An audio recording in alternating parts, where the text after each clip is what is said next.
Hello, everyone, and welcome back to another episode of Help for HD TV.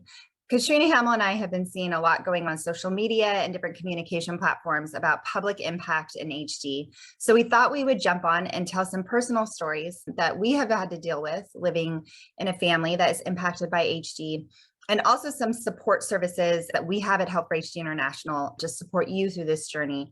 Obviously, people with deal with impaired gait, slurred speech, chorea, involuntary movement, choking, cognitive impairments, and psychiatric components that will bring public impact into your life. And oftentimes our loved ones are discriminated and embarrassed. And so we want to talk about how we have all dealt with this as HD families and maybe some ways we can help support each other. So I will start with Katrina Hamill talking about how public impact has been a part of her life. So my mom had a lot of the symptoms of HD that you hear about. She had really horrific chorea. She had cognitive decline, and she had psychiatric symptoms. So what I would like to talk to you all about today is one episode that we went through together that kind of shows how the public can perceive someone with Huntington's disease. So today we're talking about public impact. And what does that mean? It means, like, how is Huntington's disease seen by the public eye, and how does it impact those around you?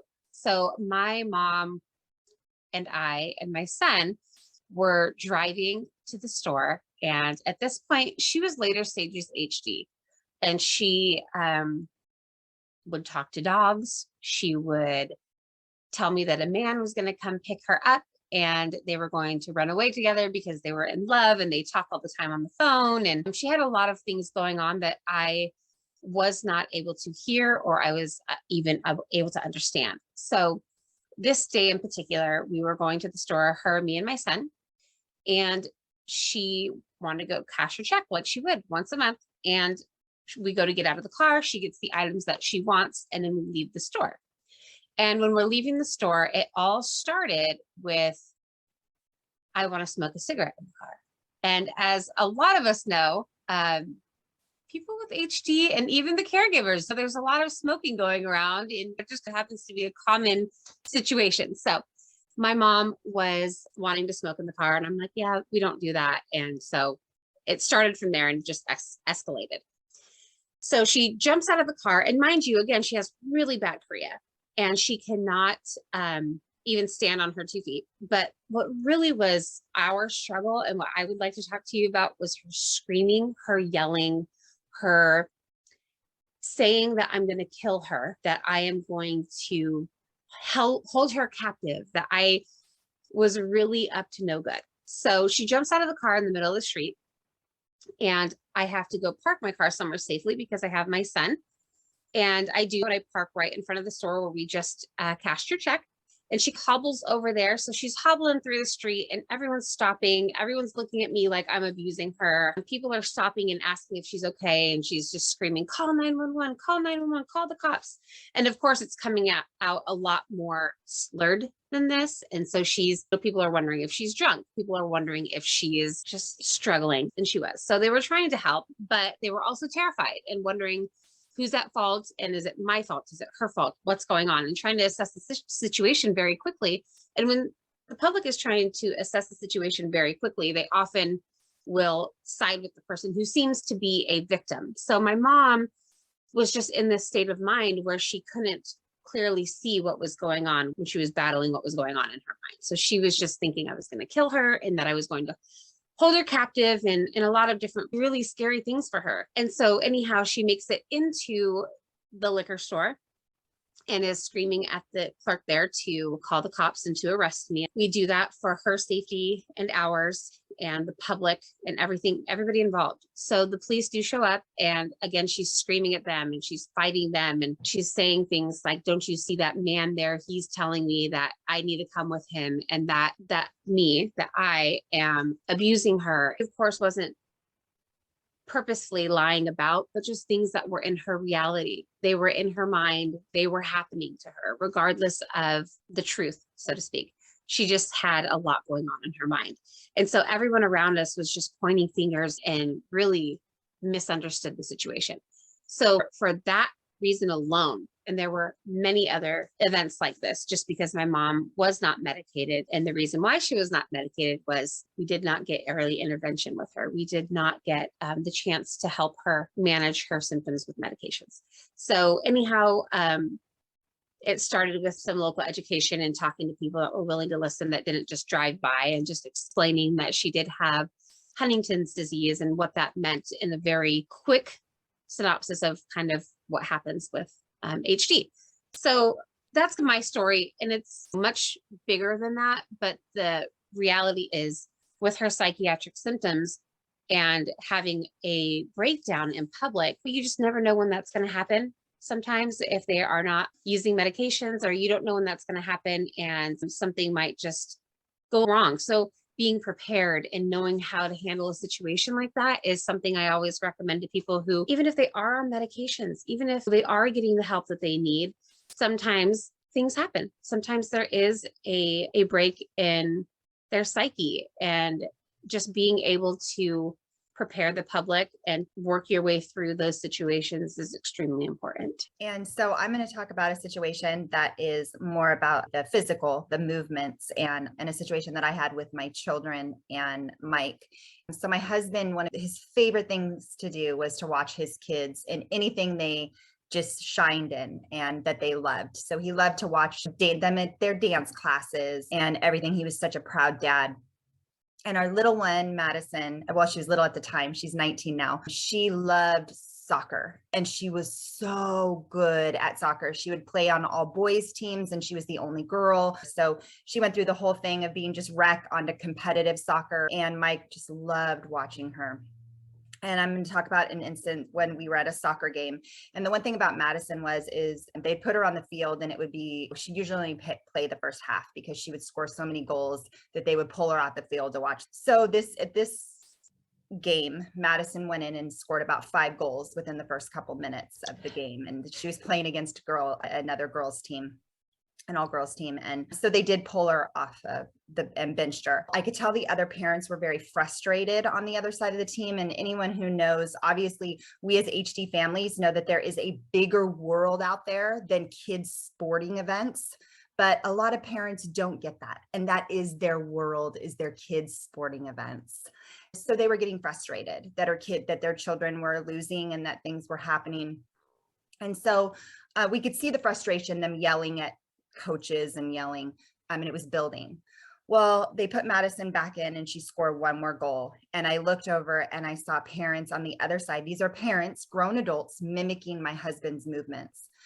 Mike would get so excited when Madison would score a goal or get the ball. And we all know people that suffer with the involuntary movements, chorea, when they get really excited or they get overwhelmed or they get under any type of stress, this symptom escalates, and it gets, no matter what medications you're on, no matter what you're trying to do, it will show more if there is an excitement or an elevation of any type of like dopamine. He was moving quite a bit, and he was trying to run down the field to watch her, and he was tripping and stumbling. And then they started mimicking him. They started mimicking his movements, laughing, stumbling around. And I looked over and I saw my daughter score a goal, and her hands went up in the air, and she looked on the other side and saw these adults mimicking her father. And she put her head down and she ran to the other side of the field. What not only did those people do to my husband, mimicking him and making him upset, making me upset, most of all, they upset our daughter, who is at risk for Huntington's, who does have that fear, had the fear of her father hurting himself, had so much anxiety on a daily basis and trauma. And to see public throwing that in her face was very hard. What I decided to do, my first instinct was I wanted to run over to the other side of the field, and I wanted to hurt somebody. And I'm going to be completely honest. I wanted to yell, I wanted to scream, and possibly get physical. Would that have helped anything? Absolutely not. What it would have done is embarrassed my husband. It would have embarrassed my children who were there. So I had to stop and think, and luckily the game wasn't over. So I had a little bit of time to process what I was going to do. So we were all walking back. The game was over. We were all walking to our cars. All of us parents were parked in the same parking lot. And I found kind of the ringleader. I saw her. I knew who she was. I saw her. She was the most dramatic with her movements and getting people more involved in this teasing of someone who was obviously sick. And so I waited until she walked in, and I have this position, as people know, but I'm giving anyone the willingness to use this position if they need it. I walked over to the family and I said, look, I'm CEO of a nonprofit organization for Huntington's disease. It's a neurodegenerative disease, and it causes involuntary movement and psychiatric and cognitive and issues. And my husband actually suffers from it. And we're getting ready to do a documentary. And we're really wanting to focus on people that have no empathy, and people who don't look at a big picture, and people who don't care. And she looked at me, and I looked at her, I said, I saw you were mimicking my husband's movements. I saw you guys were laughing, and I saw you were running up and down the field, acting like you were stumbling like him. And I would really like to interview you and know what made you do that. She denied it. I didn't do that. None of us did that. None of us did that. I said, me and alongside all the other parents and the coaches on our field actually did see you, because our coach had to talk to the ref about it and ask you guys to stop. So it did happen. No, it didn't. And she ran to her car as fast as she could to get away from me. My hope is next time she thinks about teasing somebody that's different, or she looks at a bigger picture, that maybe he wasn't drunk. Maybe he wasn't on narcotics. Maybe he was just trying to watch his daughter play soccer and he was sick. So maybe it's educating in a way that we find creative ways to do it. We weren't shooting a documentary, but it seemed to make a good impact. Scared her a little bit. So Help for HD, because of what Katrina and I can sit here on this TV show and talk to you for hours and hours about incidences that have happened with our loved ones. Katrina's brother, Katrina's mom, Katrina's cousins, me and Mike's situation with the kids. We could go on and on, but we don't have time for that. But what we can tell you is that we listen to you, and we have lived it too. And so we've come up with some stuff that we think may help. So I'll let Katrina talk a little bit about some of those things. Back with talking about my mom and her psychiatric symptoms that she was experiencing. Before I started working with Help for HD, I would make these little cards on 3x5 cards, and I would write some info on them. My mom never left the house by herself, but when we were out in public and I was getting eyes, I also couldn't stop and talk to them, because then my mom was like, what are you planning? What are you up to? What are you doing? Why are you telling them about me, or what have you?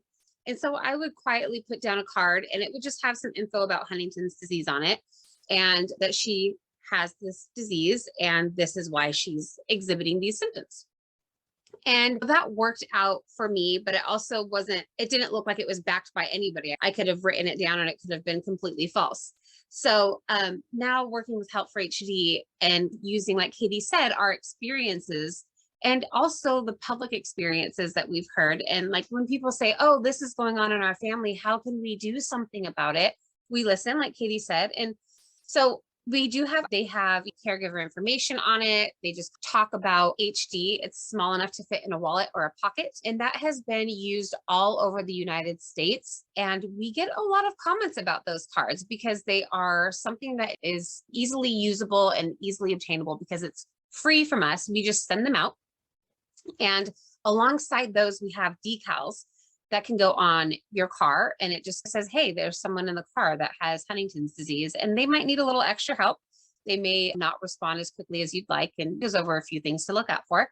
And we've also heard that people have been putting those on their front doors. So if a situation happens inside the house that's either related to or unrelated to somebody with Huntington's, they at least know somebody in the house has Huntington's, and they might be able to be like, okay, I'm reading this, I understand, I'll be cautious, just to make sure that they are graceful in the way that they're speaking to our loved ones. We have a lot of t-shirts. We get to switch them up because we have the need to do. So sometimes it's just, hey, officer, I'm not drunk. I have Huntington's disease. And we have ones that I have Huntington's, please be patient with me and understanding. And we have shirts that are like, we have t-shirts that are full of awareness.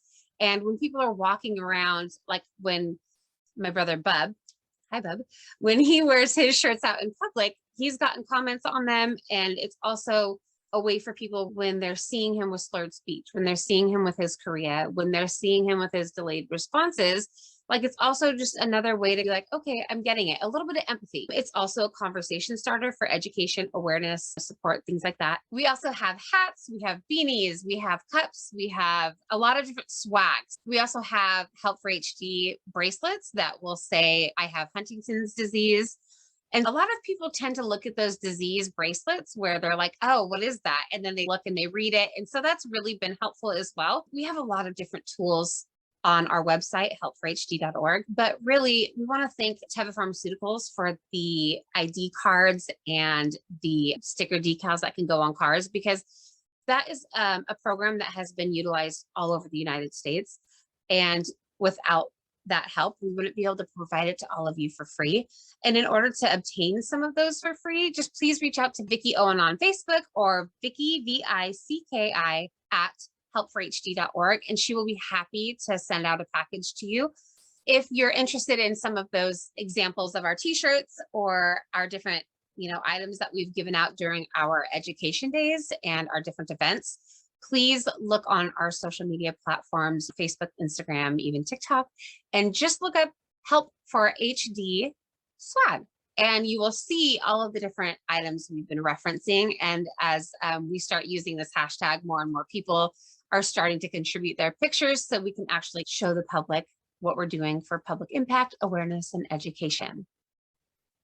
Thank you so much for that, Katrina. And I think I would just like to end this by, we deal with so much discrimination, impact, so many things as HD families. So we could just relieve some of that. For law enforcement, we of course have huge impact when it comes to unnecessary altercation with law enforcement or crisis intervention with our first responders, just not knowing about Huntington's.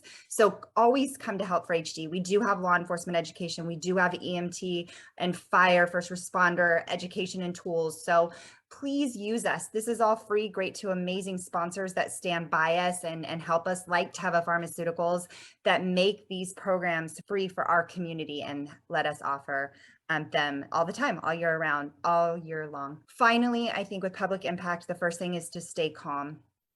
Our first response is always to fight, because we have to fight for everything. And we love our loved ones. They are our moms, our fathers, our spouses. Of course, we want to fight for our family, but staying calm, because also always remember that our loved one living with Huntington, we don't want to put them in a position where they're embarrassed or that they have to endure more than they already say. So most of the time, lack of awareness says that they don't see public impact, but I would fight with that and say that they do. My husband would just say, what am I supposed to do about it? So I think a lot of people do see how the public treat them. I think finally, my final plug for Help for HD, shameless plug, is we do have a support group. We have a caregiver support group that runs every Tuesday. And this is a place, support groups are so important, because this is where we can come and we can tell these stories, and we can work together as HD families on different ways we can help each other to bring down public impact or to support our loved one through public impact, because chances are we're always going to deal with it. But what are some strategies that we can do to help our loved ones, our children, our other family members, and ourselves? Help for HD does have one every Tuesday virtually, and you get to come from the comfort of your own home. You can always get the codes for that by reaching out to anyone at Help for HD International, but Sharon Thomason has the codes at Sharon, SHARON, at helpforhd.org, and she'll get you the codes. Come join us. I think that is it.